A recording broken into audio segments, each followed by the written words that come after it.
recently discovered a great YouTuber named 8Bit Brody.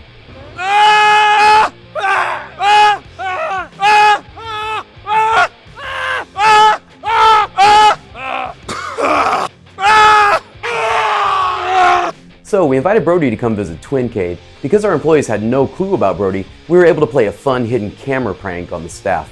We told each of them that we were conducting productivity interviews, and based on the answers, their jobs could be on the line. Brody was the interviewer, and he asked them a series of crazy questions to try to get a reaction. Immediately after the gag, we let each employee know that it was just a joke and showed them where the hidden cameras were located. However, I still don't think Brody understands it was a joke. Still to this day, he sends me texts and emails, giving me advice on who he thinks we should let go and who might be skimming the cash. Yeah. What's up, man? Jeff? Yeah. Good to meet you. Ralph Walker with Sinewave Management. So what questions do you have for me? I actually, I don't want you to ask them. I want you to really think about them. Okay. Just for a minute. Was it favorite NES game? Snow Brothers still, because it's like one of my rarest titles and I love playing it. Just hold on. Okay. I'm drawing it. Would you say this job is your family? Yeah. So you don't have a family other than this job? No. I mean, I don't have much really to offer, but so let me know when I can ask. you're more than welcome. Sinewave. Ralph what? I didn't get your last name, Jeff. Jeff Tompkins. Tompkins. Ralph. What? Is this? I'm just wondering. Is this your interview? Were you gonna eat that? I think I'm good. Like right now, just for example, I'm making country gravy, like for biscuits and gravy. Now, what makes it country? What makes it country? I say bug, you say. Oh, well, I love the way butterflies look. Let's get right to Snow Bros. Snow Brothers. I say George Bush did, you say. 9/11. Okay. Do you find that title offensive at all? Being a non-Caucasian, I don't. Okay, and why is that? If it was called like the Brown Bros or something, maybe it would be a problem. Brownie Brothers. Do you think that it might be offensive to the Inuits? I have a game called Xenophobe. Would you consider yourself a xenophobe? Not at all. More a xenomorph. What makes it country gravy as opposed to regular gravy? Well, that's just like when you have the gravy for biscuits and gravy. That's just traditionally what it's called, is country gravy. You consider yourself a xenomorph? At times. And how is that? I'm an alien. In what sense? Illegal. It has like country pork sausage. And what makes that country, would you say? Have you noticed anything going on with the cash? No. I fill in the gaps. Okay. So when the Do you shop at the Gap? No. Does milk mean anything to you? Milk. Milk means a lot to me. I'm just kidding. I'm definitely illegal. We'll be looking into that.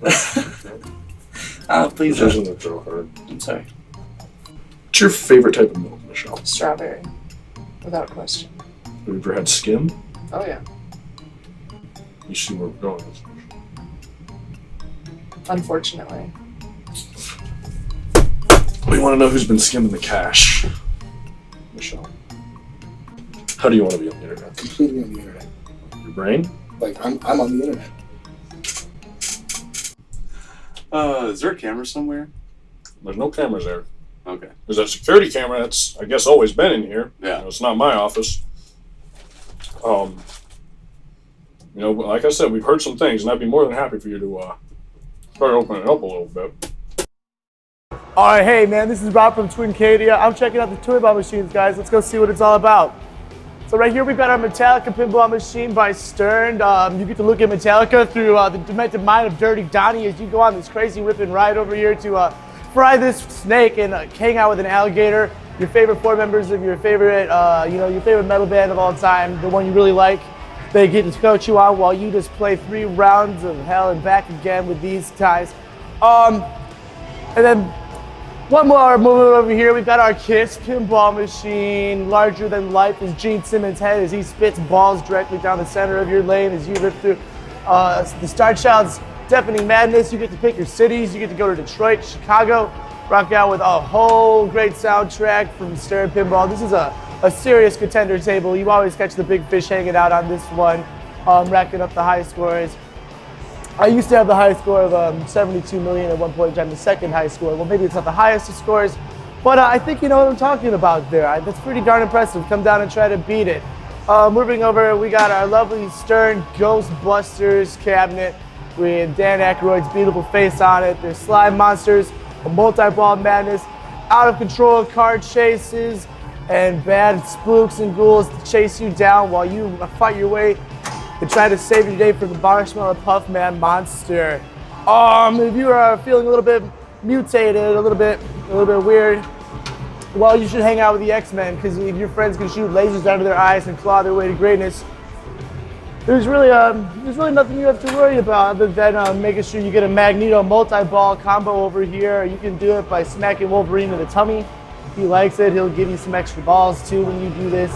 A bonus extra flipper on top to keep things interesting, like with the pinky out action, and a great roving rack track on each side. And then we have this bad boy right here, Medieval Madness. Medieval Madness is a great game, widely regarded by some to be one of the greatest released of all time. I believe we have the 2014 edition right here. It was originally released to much acclaim in 1997, featuring many notable actors from Chicago City's second city. You got Tina Fey on the voicing track, Angela, what's her name?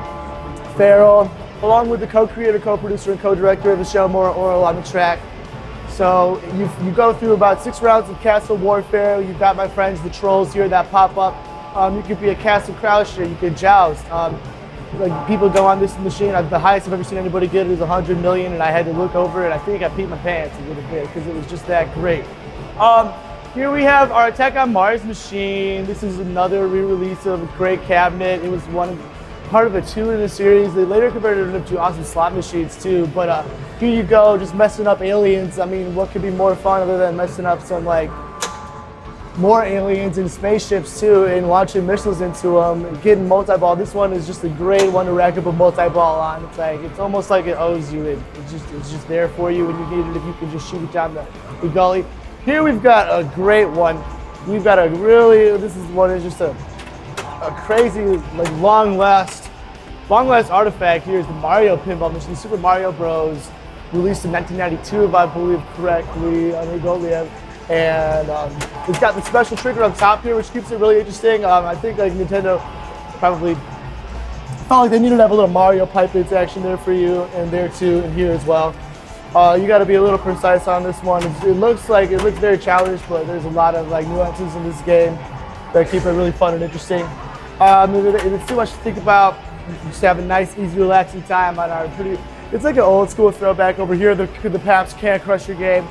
It's like a little flatter of a table. There's like last bells and whistles, more skill shots, like type of situations I would look at. For the scoring itself, like it's not so much based on like rack 'em up, crack 'em up, more as in like strategically if you can aim for 50 points over like 10 points, and if you can skill shot at that 200, you just might be looking at having a great story in this game. All right, Twincadia, I'm out. Thanks for watching. We can bring the ham back too. Oh, yeah, sure. Yeah. Oh, slicing them open.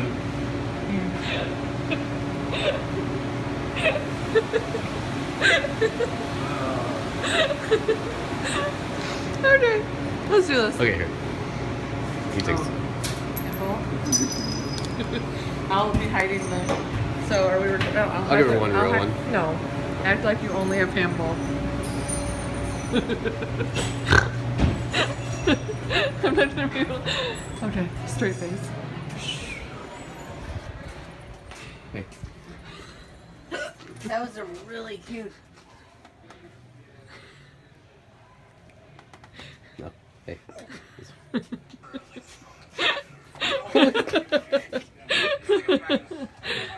gotta fucking clean that shit out. That's disgusting.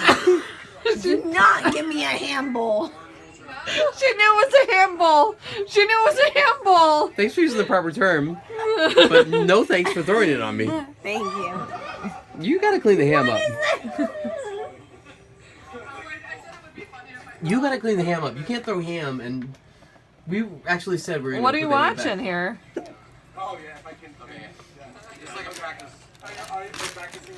That camera looks so nice. It does. We're gonna look all pro. Regulators? Mount up.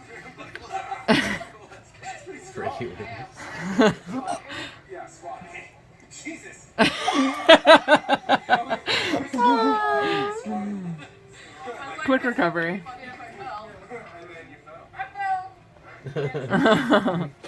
I fell.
So last night, Twincade held a celebration for the 30th anniversary of the US release of The Legend of Zelda. But we were doing things that would just transported you to Hyrule. Zelda! Woo! We held a big Smash Brothers tournament. We did trivia. We had amazing prizes. We decked the place out in Zelda swag and also had a lot of Zelda-inspired drinks. What we started off with was just an amazing trivia night with some ridiculously hard questions. Half of them I couldn't even figure out myself. Michelle prepared an awesome trivia with great questions. It was a multimedia experience. Where is level 6 located during the second quest? A. In the graveyard when you play the recorder. B. Under an empty fairies fountain when you play the recorder. C. In the middle of a lake you reach by raft. Or D. In the desert behind a wall you must bomb. Awesome prizes to give away for it too. The Triforce lamp would have been my choice if I could choose any of those prizes. The trivia kept going on. People were winning prizes. I was serving, just running around doing my rounds. But next thing I know, this person with the shield tries to block me and told me I'm not welcome there. I said, why? They said, because you like Final Fantasy more than Zelda. We even had some cosplayers show up, which was very cool. We were giving out prizes to anybody who came dressed in any kind of Zelda gear. Regardless though, they had Zelda cosplay uniforms on, so it was okay with me. Best cosplay chosen by the crowd. Now all the hatred's gonna be coming on, but trust me guys, trust me. My favorite Zelda game is Link, The Faces of Evil on the Philips CDI. Wow, it's crazy that it's been 30 years already. Anyways though, tonight was about Zelda, and that is what we are here for. I mean, what else can you really say? It's Zelda, for God's sake. It was a massive turnout, especially for having it on a weekday. It goes to show how many people truly love the Zelda games. So today is a bittersweet day for me here at Twincade, as it is my last day. So much I could say. It's been an amazing ride over the last year and 3 months. Being someone that was here before the doors ever opened. I think I was Twincade's first official employee when Patricia and Philip hired me as the general manager here. They took a huge chance on me. I'd never been a general manager before. Sorry, I'm already getting a little emotional. So I didn't want to do it. I don't think I can.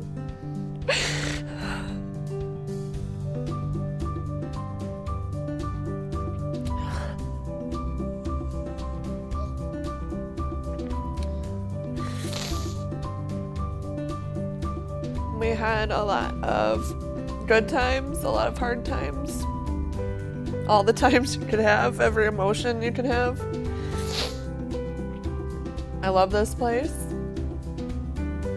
My life has changed a lot in the last year. I'm not the same person that they took a chance on over a year ago.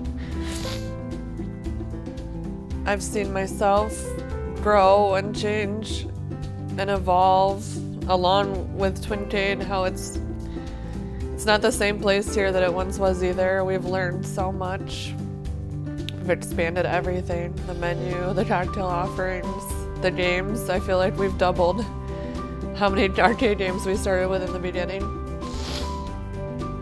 It's been super awesome. I'm still gonna be a friend to Twincade. I'm not gonna be a stranger to this place at all. I don't even know what to say, honestly. I'm forever appreciative of the opportunity that I've had here and what it will mean for me in leveraging steps in my career in the future.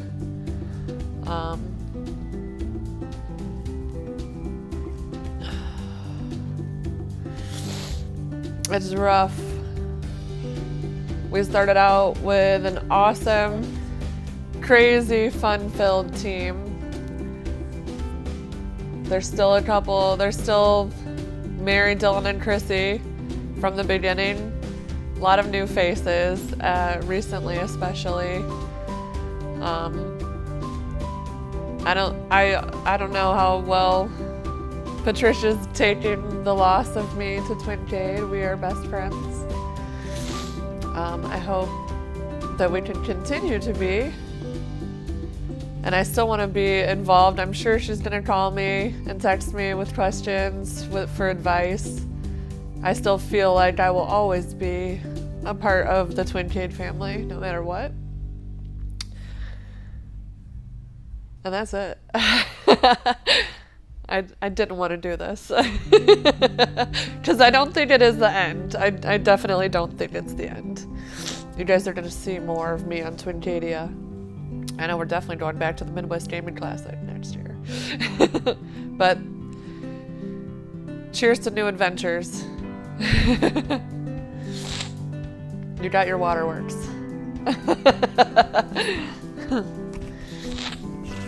Is there anything else you want me to say? Montage. Can you play?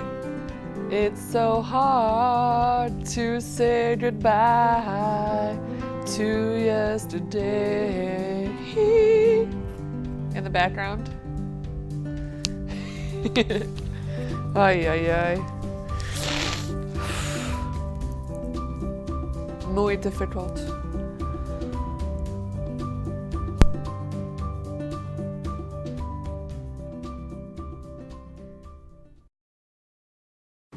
Are you into this? Mm-hmm.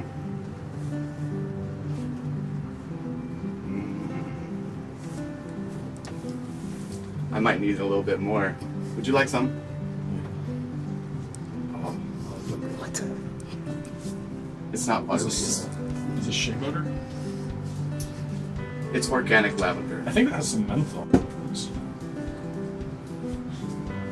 Keeps your breath fresh. Can I rub it on you? What's your favorite anti-Semitic joke? So a Jew walked into a bar and bought it. The end. What was the name? Probably Lowenstein. Was it his first name or Some sort of his Steen.